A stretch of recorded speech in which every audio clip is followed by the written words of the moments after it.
इस धरती से मातृशक्ति का मान नहीं जा सकता है। स्वयं प्रिंसिपल है, देश की महामहिम राष्ट्रपति द्रौपदी मुर्मू महिला है। इस धरती से, भारत की धरती से, इस धरती से मातृशक्ति का मान नहीं जा सकता है। नर के मन से नारी का सम्मान नहीं जा सकता है। बेटा घर में हो तो बेशक चूल्हा ठंडा रह जाए, बेटी घर में हो तो भूखा मेहमान नहीं जाए।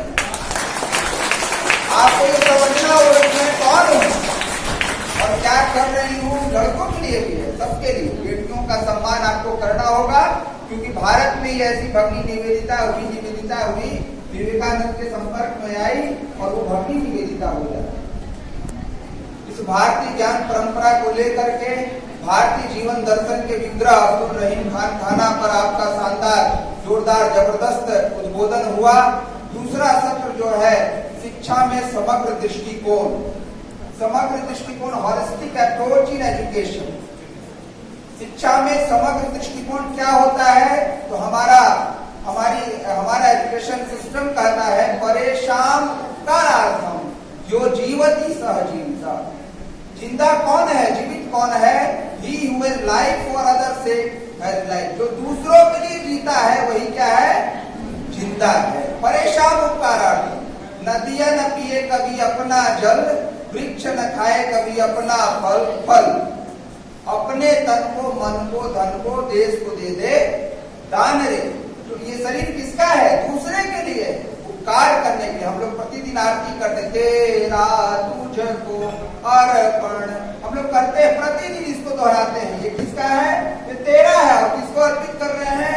तो आप ही को अर्पित कर रहे हैं। निष्काम भाव से जो काम करते हैं तो शिक्षा का समग्र दृष्टिकोण समझ में आता है। शिक्षा का मतलब ये नहीं है, जैसा कि सर ने बताया, कि दिलीप है और हम किसी को छाया नहीं दे पा रहे हैं, हम किसी को कलम नहीं दे पा रहे हैं। रहीम की चर्चा करने का उद्देश्य भी यही था। समग्र दृष्टिकोण क्या होता है? तो हमारा शिक्षा, जिसका हमारे देश में शिक्षा क्या है? सा विद्या या विमुक्त है। क्या है? बोलिए, सा विद्या, बोलिए, या विमुक्त है। जैसे आपके पास विद्या का धन आएगा, आप क्या हो जाएंगे? योमिका सिंह हो जाएंगे।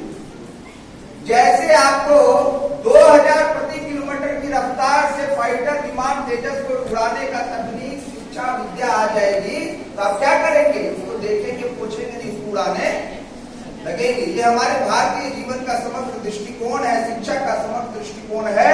सा विद्या या विमुक्त। When the mind is strong and the heart is pure, then you are free.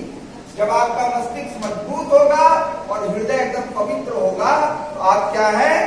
स्वतंत्र है कुछ भी करने को। आपको कहीं भी रोड़ा मिलने वाला नहीं है। ये हमारा समग्र दृष्टिकोण है, हमारी शिक्षा पद्धति का व्यापक दृष्टिकोण है। पहला क्या है? परेशान उपकारार्थम जो जीवति सह जीविता। हमारा जीवन दूसरों के उपकार करने के लिए हमारी शिक्षा की का समग्र दृष्टिकोण, holistic approach of education in our country, कि हम क्या करेंगे? दूसरों का उपकार हम प्रतिदिन करते, सारे धर्म के लोग करते हैं। हम लोग आरती गाते हैं, तेरा तुझको अर्पण क्या लागे, तुम ही दिए हो। भोजन करते, ओम सहना भवतु। कल प्रिंसिपल साहब डीएवी के बोल रहे थे, सहना भवतु सहनो भुनक्तु सह वीर्यम करवा। ब्रह्मार्पणम ब्रह्मा, तुम्हारा दिया हुआ ही